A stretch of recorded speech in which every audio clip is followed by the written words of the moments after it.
Good afternoon from the Kennedys. First off, I'd like to say happy birthday to my wife.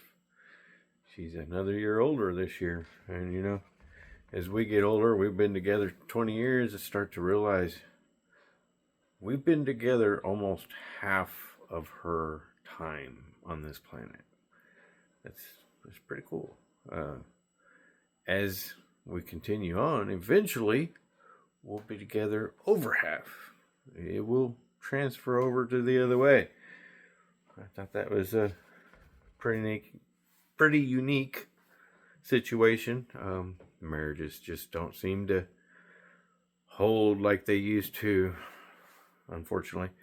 But anyways, I was in Walmart getting stuff to make a cake, and I noticed there was a lady that was doing samples, and it was chips and ketchup. And I got to look in and scanned it with an app called Yuka or Yuka. It's Yuka. You'll see a picture of a carrot. That allows you to scan products by their barcode and tells you what kind of additives, if there are any, how they affect you, the risks, the warnings on those additives. It's really eye-opening and a useful app. But I'm trying to make her a cake, and it's going to be different. I do what's called $1,000,000 pie. I got the recipe from my aunt a long time ago, and I'm making something similar to that, but it's going to be cake. I'm soaking some strawberries. Thanks to YouTubers Off Grid with Doug and Stacy, I learned about a way to get rid of the pesticides by doing a baking soda wash. I use nothing but the Bob's Red Mill, and you put a teaspoon for every cup of water, and you just let it soak 15 to 30 minutes. Mine's been in here for more like an hour. And you'll start to notice that what was beautiful strawberries start to be discolored. You start seeing the blemishes that you couldn't see before. So that tells you that they're artificially made to look better than what they are. Now, these aren't bad. Blueberries, raspberries, strawberries, they're the main ones to worry about the pesticides. But doing this helps remove a big part of those.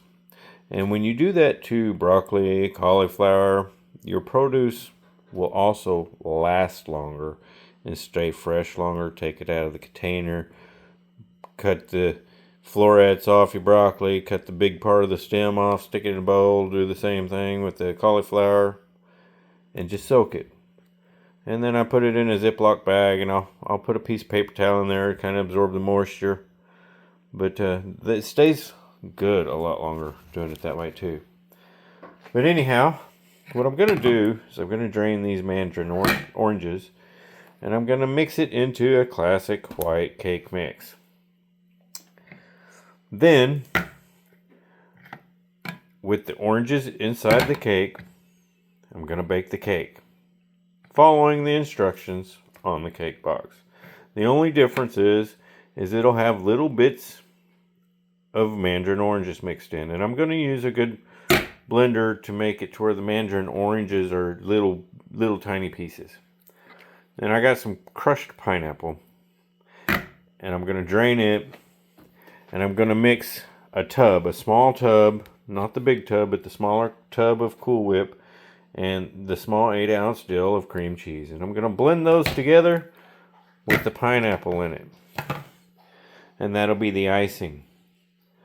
And then I'm going to chop up into little bits. I'm going to cut the bad spots off. Cut out this core here, nothing but the best for our birthday. And then I'm going to dice this strawberry up really small bits. And I'm going to lay that over the top of the icing for the cake.